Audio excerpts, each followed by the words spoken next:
C'est bon. Chers compatriotes, bonjour.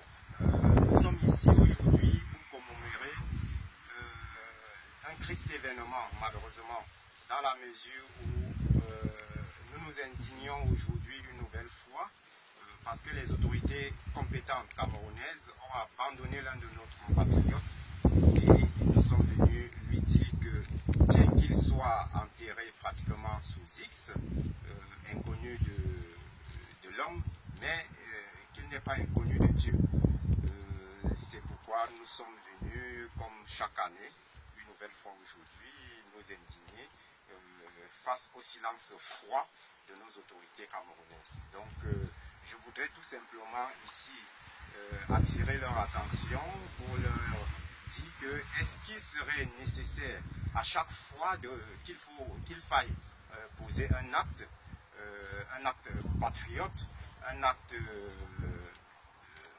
de bien, faut-il avoir l'aval de M. Biya?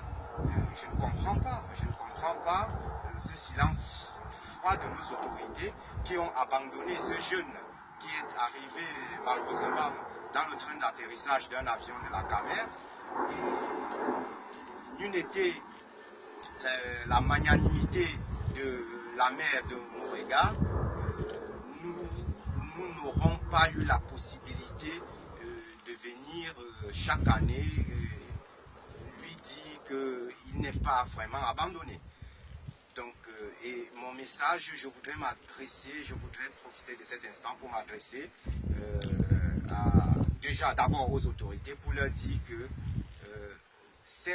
la jeunesse a soif de ce changement et je voudrais saisir cette occasion pour paraphraser quelqu'un et dire que le changement au Cameroun ne se fera jamais contre l'autorité, mais ce sera fait ce changement avec eux, mais surtout pour leurs enfants, parce que qu'ils comprennent que le temps qu'il faudra pour changer le Cameroun, pour mettre le Cameroun sur une bonne trajectoire, il faudra du temps.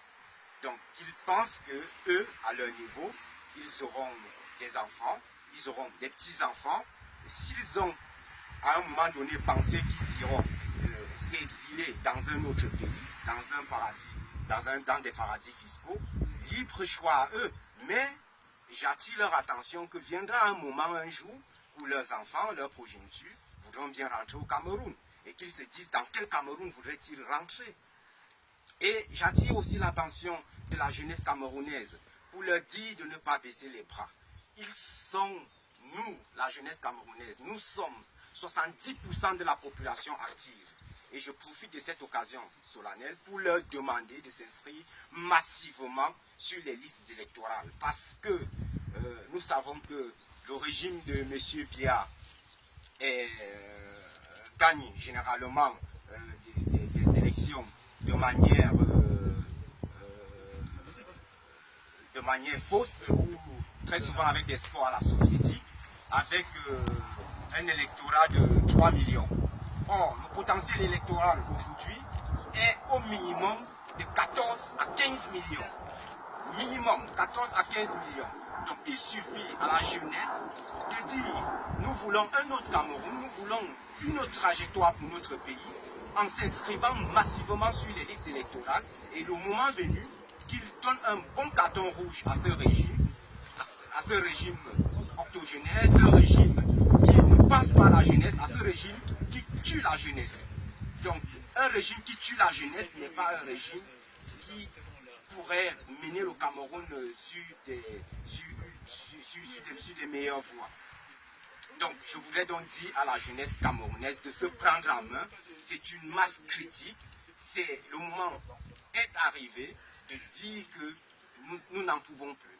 Nous n'en pouvons plus et le seul moyen de le faire, ce ne sera pas les urnes. Parce que bien qu'on ne passerait pas les armes, mais viendra un moment où il faudrait toujours s'asseoir sur la table pour négocier.